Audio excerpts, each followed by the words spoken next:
Hello साथियों, नमस्कार। आपने देखना शुरू कर दिया है आपका अपना YouTube channel DS Mishra official और आपके अपने चैनल पर इस खास वीडियो सेशन में आपका हार्दिक स्वागत है। और इस वीडियो में मैं बात करने वाला हूं कि बिहार सरकार शिक्षा विभाग में शिक्षकों को लेकर के कुछ मुद्दे हैं जो हमेशा बने ही रहते हैं, उसका क्लियरली समाधान अभी तक हो ही नहीं पाता है। जैसे नियोजित शिक्षकों के प्रमोशन को लेकर के हो, वेतन विसंगति को लेकर के हो और वरीयता निर्धारण को लेकर के हो। इस तीनों में पेच हमेशा ही फंसा रहता है। पत्र जारी होते हैं, पत्र जो है फिर से रद्द होते हैं, फिर से जारी होते हैं, यह चलते रहता है। लेकिन अब बात नई एक आई है कि सक्षमता परीक्षा उत्तीर्ण करके जो शिक्षक विशिष्ट शिक्षक बन रहे हैं या बनेंगे, यानी यूँ बात करें कि जो सक्षमता प्रथम या द्वितीय में पास करके विशिष्ट शिक्षक बन चुके हैं और जो आगे सक्षमता तृतीय चतुर्थ या पंचम में उत्तीर्ण करके विशिष्ट शिक्षक बनेंगे, उनमें वरीयता का क्या मानदंड होगा, कैसे वरीयता तय होगी, क्या सक्षमता 1 वाले 2 से सीनियर होंगे, 2 वाले 3 से, 4 वाले 5 से यह चलेगा या कुछ दूसरा नियम है, उसको लेकर के एक विभागीय पत्र भी जारी हुआ है। नियम क्या कहता है और कैसे सक्षमता 1 2 3 4 5 से उत्तीर्ण करके विशिष्ट शिक्षक बनने वाले शिक्षकों की वरीयता तय होगी, उसी पर बात करने वाला हूं। तो वीडियो खास महत्वपूर्ण है, अंत तक मेरे साथ बने रहेंगे। पत्र इत्यादि सब कुछ हम लोग देखेंगे और यदि चैनल से अब तक नहीं जुड़े होंगे तो चैनल को सब्सक्राइब करके बेल आइकन को प्रेस कर लेंगे, ताकि आगे भी शिक्षा जगत एवं शिक्षकों से संबंधित हर महत्वपूर्ण जानकारी आप तक पहुंचती रहे। तो एक पहले पत्र जो जारी हुआ है विभागीय ही, उसको देखिए। यह पत्र जारी हुआ है जिला शिक्षा पदाधिकारी कार्यालय पूर्वी चंपारण मोतिहारी के द्वारा, और इसमें दो शिक्षकों के वरीयता को लेकर के जो इसमें तय किए गए हैं, वरीयता के मानदंड या वरीयता दी गई है, उसको पहले समझिए। 2 शिक्षक यहाँ हैं, एक हैं रंजीता कुमारी, ये भी विशिष्ट शिक्षिका हैं, और दूसरे हैं आमोद राय, ये भी विशिष्ट शिक्षक हैं। दोनों विशिष्ट शिक्षक हैं और दोनों के वरीयता को लेकर के शिक्षा विभाग से मार्गदर्शन मांगा गया था, और इसमें पदस्थापन विवरणी जो है प्रखंड शिक्षा पदाधिकारी ने समर्पित किया था।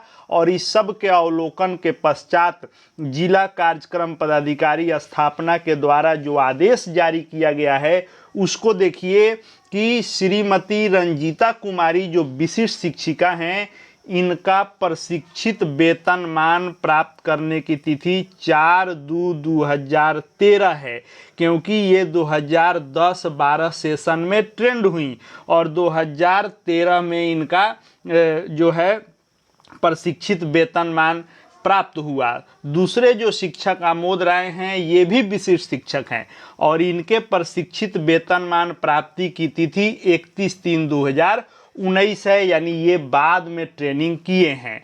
और इसमें जो निकल कर के बातें आई कि चाहे किसी भी फेज में कोई पास हैं, जैसे इसमें जो 2 व्यक्तियों के बीच तय किए गए मानदंड, इसमें ये रखा गया कि श्री रंजीता कुमारी जो 2010-12 में श्रीमती रंजीता कुमारी ने ट्रेनिंग किया और ट्रेंड का वेतनमान इनको 2013 में मिल गया।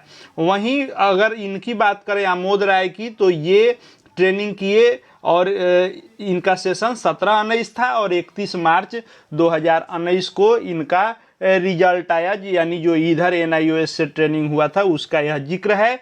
तो इनको जो प्रशिक्षित वेतनमान मिला वह 2019 में मिला, यानी 2013 और 2019 भले ही बहाली जब की रही हो या फिर ये सक्षमता 1-2 का अंतर रहा हो, उससे कोई मतलब नहीं है। यहाँ जिक्र किया गया ट्रेंड वेतनमान प्राप्त करने की तिथि।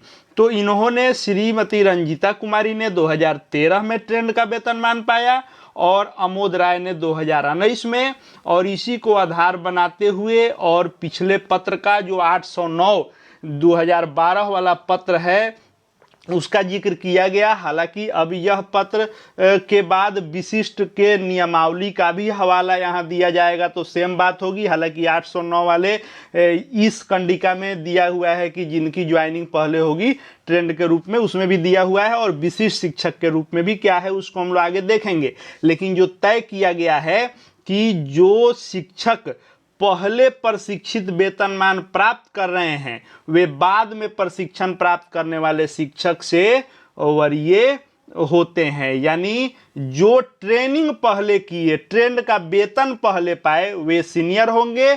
जो बाद में ट्रेनिंग किए और बाद में ट्रेंड का वेतन पाए, वे उनसे जूनियर होंगे। और इस आधार पर श्रीमती रंजीता कुमारी विशिष्ट शिक्षिका को आमोद राय से वरीय घोषित करते हुए इनको प्रभार दिया गया है। अब नियमावली देखेंगे आप तो यह है विशिष्ट शिक्षक नियमावली 2023, जिसके आलोक में आप विशिष्ट शिक्षक बन रहे हैं। आप चाहे सक्षमता 1 से आए, 2 से आए, 3 से आए, 4 से आए या 5 से आए, पांचों चरण के किसी भी सक्षमता से आप आएंगे तो इसी नियमावली से आच्छादित होंगे और यह नियमावली आप पर लागू होगी। इस नियमावली का जब आप अध्ययन करेंगे तो वरीयता वाले 7वें नंबर बिंदु पे आप जाएंगे तो इसमें वरीयता जो तय की गई है तो 7.2 वाले में जब आप देखेंगे तो यहाँ साफ साफ लिखा हुआ है कि स्थानीय निकाय के शिक्षक के रूप में प्रशिक्षित वेतनमान प्राप्त करने की तिथि जो होगी वही मानदंड होगा आपके वरीयता का। यानी भले ही आप विशिष्ट शिक्षक बन रहे हैं लेकिन नियोजित के रूप में आपने जो ट्रेनिंग ली थी उसका महत्व तो यहाँ है कि जो पहले ट्रेनिंग लिए वे सीनियर होंगे बाद में ट्रेनिंग करने वाले से। यानी भले ही सेवा निरंतरता भी मिली नहीं है, आगे मिलने की संभावना है या वह आगे तय होगा, लेकिन आपको पे प्रोटेक्शन का लाभ मिला है और आपके नियोजित वाले सेवा अवधि या ट्रेनिंग का यहाँ महत्व है कि आप नियोजित शिक्षक के रूप में ट्रेंड वेतनमान कब प्राप्त किए वह आपके वरीयता का आधार होगा। और यदि वह सेम डेट होगा यानी एक ही डेट में ट्रेनिंग कोई दो व्यक्ति किए होंगे, एक ही संवर्ग में बहाल होंगे। यहाँ ये भी ध्यान रखना है कि ऐसा नहीं है कि 1 to 5 के शिक्षक पहले ट्रेनिंग कर लिए और 6 to 8 के बाद में तो 1 to 5 वाले सीनियर हो जाएंगे, ऐसा भी नहीं है। सेम संवर्ग में बात होती है।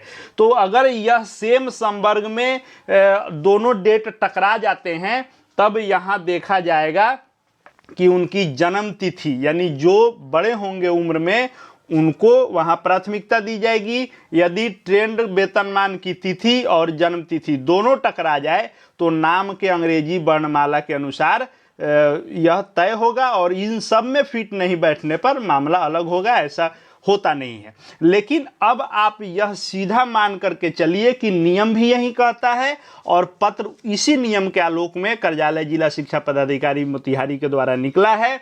यानी आप सक्षमता उत्तीर्ण हैं या उत्तीर्ण होंगे, किसी भी फेज में आप उत्तीर्ण होंगे 1 से लेकर के 5वें फेज तक किसी में, तो आप सेम संवर्ग में यानी 1 to 5 का 1 to 5 में, 6 to 8 का 6 to 8 में, 9 10 का 9 10 में, यानी सेम संवर्ग में जो वरीयता तय होगी वह चाहे आप 5वें फेज में बैठें या पहले फेज में बैठ के आप विशिष्ट बन गए हैं, उससे मतलब नहीं है। आपने जो प्रशिक्षण प्राप्त किया वह जिन्होंने पहले प्राप्त किया होगा और प्रशिक्षित का वेतनमान जिन्होंने पहले पाया होगा वे सीनियर होंगे उनसे बाद में ट्रेंड होने वाले और ट्रेंड का वेतन पाने वाले से। इसीलिए आप देखे होइएगा कि जो फिक्सेशन हो रहा है उसमें साफ साफ आपसे पूछा जा रहा है फिक्सेशन फॉर्मेट में कि ट्रेंड के वेतनमान प्राप्ति की तिथि आपकी क्या है, क्योंकि जिला स्तर पर जो वरीयता का संधारण आपका होगा तो आपसी वरीयता उसी से तय होगी। यानी मान करके चलिए कि यदि कोई व्यक्ति सक्षमता 1 में उत्तीर्ण होकर विशिष्ट शिक्षक बन गए लेकिन ये ट्रेनिंग किए 2019 में, जो 31 मार्च को मान लीजिए जिनका रिजल्ट आया तो ये 2019 में किए, और कोई सबसे बाद वाले फेज में सक्षमता का परीक्षा देगा 5वें फेज में और इन्होंने 2010-12 में ट्रेनिंग कर ली 2012 में, तो इनको ट्रेंड का वेतनमान मिला 31 मार्च 19 को और इनको ट्रेंड का वेतनमान मिला 2013 में रिजल्ट आया तो 5वें फेज में सक्षमता देने वाले विशिष्ट शिक्षक सीनियर हो जाएंगे अगर सेम संवर्ग होगा तो। यानी अंतिम निष्कर्ष आप ये जानिए कि सक्षमता के फेज से नहीं मतलब है, आप नियोजित के रूप में जो पहले ट्रेंड हुए हैं, जो पहले ट्रेंड का वेतनमान पाए हैं, वे सीनियर होंगे। अपने संवर्ग में आपसी वरीयता का यही मानदंड होगा और इसी नियम के आलोक में यह पत्र निकला है। आगे शिक्षा विभाग एवं शिक्षकों से संबंधित हर महत्वपूर्ण जानकारी देखते जानते रहने के लिए चैनल से जुड़ जाएंगे। चैनल को सब्सक्राइब करके बेल आइकन को प्रेस कर लेंगे। साथ ही हमारे Telegram channel DS Mishra official से भी जुड़ जाएंगे ताकि शिक्षा जगत के हर अपडेट आपको मिलते रहेंगे। इस वीडियो को देखने के लिए आपका बहुत बहुत धन्यवाद।